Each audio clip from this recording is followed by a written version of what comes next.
মৌখিক শিক্ষার দ্বারা শিক্ষিত হইতা মানুষ এই মৌখিক শিক্ষা তো বুঝ থাকতে পারে। আপনি আমার এক খবর কইলা, আমি এখানে খবর 2 নম্বর বাইরে হইতে হইতে হয় আরো লবণ লঙ্কা লাগি যান না মাইনাস হয়ে যান ওলা হয় না 3 নম্বর দণ্ডে হ্যান হ্যান কইসন কইয়া হইতে গিয়ে আরো লবণ লঙ্কা লাগাইয়া আরো মাইনাস করিয়া শেষ পর্যন্ত অতা করে করে তো কোরআনের আগর কিতাবগুলো নাসিক মনসুখ হতার লাগি হইছে যে লাগাইতে লাগাইতে লাগাইতে ছাড়িতে ছাড়িতে ছাড়িতে এখানে আর অস্তিত্ব রয়েছে না।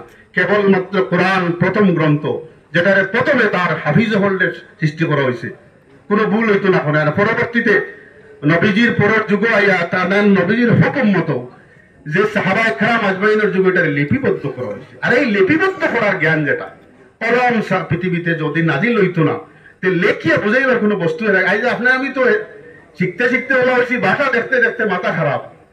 তখন কোনো ভাষা ছিল না, একটা ভাষার রূপরেখা, একটা বর্ণর রূপরেখা বানানি কত কঠিন কাম আছে। মানুষের যেটা বকবক কেরেং বেরেং করে ইটা বার্ণয় নিয়ে পরিণত করিয়া মানুষের শিখাই দেওয়া কত কঠিন কাম আছে। একটু সূচক কর আল্লাহ পাকে নবীর আয়াত দিয়ে উদ্রিয়ে করা পড়ো যে তোমার প্রভুয়ে যে মহামহিম যে মানুষের জ্ঞানী বানাইছ কলমে একটা, অর্থাৎ এমন এক বস্তু এখন দিতে তুমি টেনশন লইও না যে তোমাদের জ্ঞান গুরু চির মানে শাশ্বত হওয়ার এক ব্যবস্থা করিয়া দিতে কলম পৃথিবীতে নাজিল করডা এবং করছেন। পৃথিবী সৃষ্টির সর্বপ্রথম কলম নাজিল হয়েছে, যে কলমের দ্বারা ভাষা জ্ঞান এক না এক ভাবে সঠিক এবং সুন্দরভাবে এটারে এই মানে পুরাপুরি এটারে গচ্ছিত রাখার ব্যবস্থা আল্লাহ পাকে করিয়া দিয়েছেন কলম দিয়ে। খালি জ্ঞান দিছি তারা পড়ো, খালি আন্দু বলা নাই, কলমের দ্বারা তোমার জ্ঞানকে শাশ্বত করার ব্যবস্থা করে দিয়েছেন।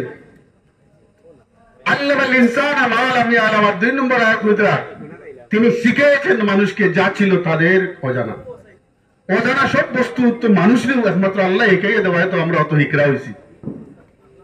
পৃথিবী জন্মের পর আদমরা জন্মের পরে আল্লাহ তাআলা পরীক্ষা নিবার লাগিয়া ফেরেশতা ওলা ডাকিয়া বলে ওটার নাম গো আমি সংক্ষেপ করিয়া এদের খেয়া হইতে পারল না, লজ্জিত বানাইবার উদ্দেশ্যে। আর আদমরা আগে জ্ঞান দিলাইছেন এগুন নাম হতা এগুন নাম হতা, তখন আদমরা জিগাইতে হইন উত্তর দিলাইছেন এগু হতা এগু হতা এগু হতা। ফেরেশতা লজ্জিত হইয়া কইলা সুবহানাকা লা ইলমা লানা ইল্লা মা আল্লামতানা, হে আল্লাহ তুমি পবিত্র, তুমি শিখাইছো না এলা কোনো বস্তু আমরা জানি না, তুমি জানিস কলে কলে হোক আর ওপেন হোক শিখাইয়া দিলাইছো, হেই না আমরা ফেল করে লাইছো, আমরা কিচ্ছু করার না। আর আমরা কোনো তর্ক বিতর্ক করতাম না, আপনার যেতাম না ওটা করো।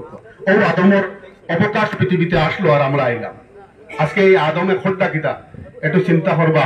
জ্ঞান বড় না আত্মি বড়, একটা মাত গাওয়ালি আছে, ও জ্ঞানকে বড় করার জন্য প্রচেষ্টা না করলে আমরা প্রশ্নে কোনো ডিফারেন্স নাই। ও ক্ষুদ্রতম পরামর্শটা দিয়া আমি আপনার পরামর্শের সমাপ্তি টানলাম। ধন্যবাদ।